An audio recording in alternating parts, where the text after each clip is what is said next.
రాజకీయాన్ని రాజకీయమే చెయ్యాలి, రాజకీయాన్ని అడ్మినిస్ట్రేరియల్గా చెయ్యకూడదు అని ఇప్పుడు జగన్కి పులివెందుల పాఠం నేర్పింది అనుకుంటా.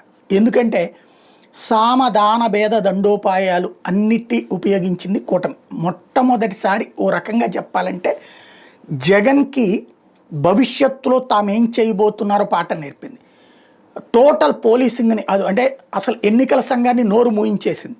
అంటే పవర్ అనేది ఎలా వాడచ్చు అన్నటువంటిది జగన్కి గతంలో చేత కాలేదు. అప్పుడున్నటువంటి నిమ్మగడ్డని కంట్రోల్ చేయడం కానీ ఆ రోజున జరిగినటువంటి పరిణామాలు కంట్రోల్ చేయొచ్చా? తప్పే. ఎన్నికల్లాగా జరగనివ్వాలి. అప్పుడు ఏకగ్రీవాల ద్వారా ఎన్నికల్ని వాళ్ళు చేస్తే వాడుకుంటే ఇవాళ రోజున పూర్తిగా వన్ సైడ్ పోలింగ్ ద్వారా ఇటు వీళ్ళు చేసుకొచ్చారు. పోలింగ్ బూతుల్లోకి వైసీపీ వాళ్ళని పోనీలా అక్కడ లోకల్ వాళ్ళు వీళ్ళకి ఓటేసే వాళ్ళని కష్టం కాబట్టి జమ్మల మడుగు నుంచి ధైర్యంగా ఉండేటటువంటి వాళ్ళు అందరు చివరికి ఆదినారాయణ రెడ్డి సిబ్బంది కూడా వచ్చి ఓట్లు వేసేసినటువంటి పరిస్థితి ఉంది. ఆ స్థాయిలో ఓట్లని దొంగ ఓట్లు డైరెక్ట్గా పడ్డాయి.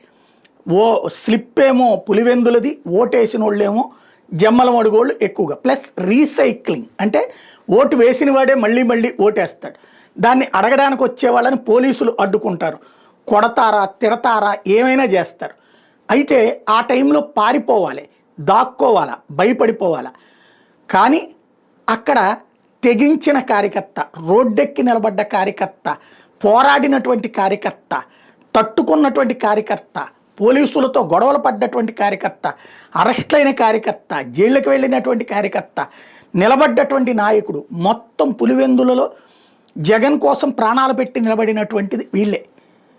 పారిపోయిన వాలంటీర్లు కాదు, లేదా అంటే అంతకుముందే వాలంటీర్లు ఒకనాడు వాళ్ళని నమ్ముకుంటే చివరికి అడ్మినిస్ట్రేరియల్గా వాళ్ళ వలన జగన్ నష్టపోయాడు రాష్ట్రం అంతా. రాజకీయాన్ని రాజకీయంగానే చెయ్యాలి అన్నటువంటిది ఇప్పుడు పులివెందులో నేర్పుతున్న పాఠం. ఇంకోటి, ఎల్లకాలము ఒకళ్ళ చేతిలోనే గ్రిప్ ఉండదు. మన చేతిలో గ్రిప్ ఒకరోజు ఉంటే ఎదుటోళ్ళ చేతికి ఇంకొక రోజు గ్రిప్ వెళ్ళిపోతుంది అన్నటువంటిది మరొక పాఠం అయ్యింది.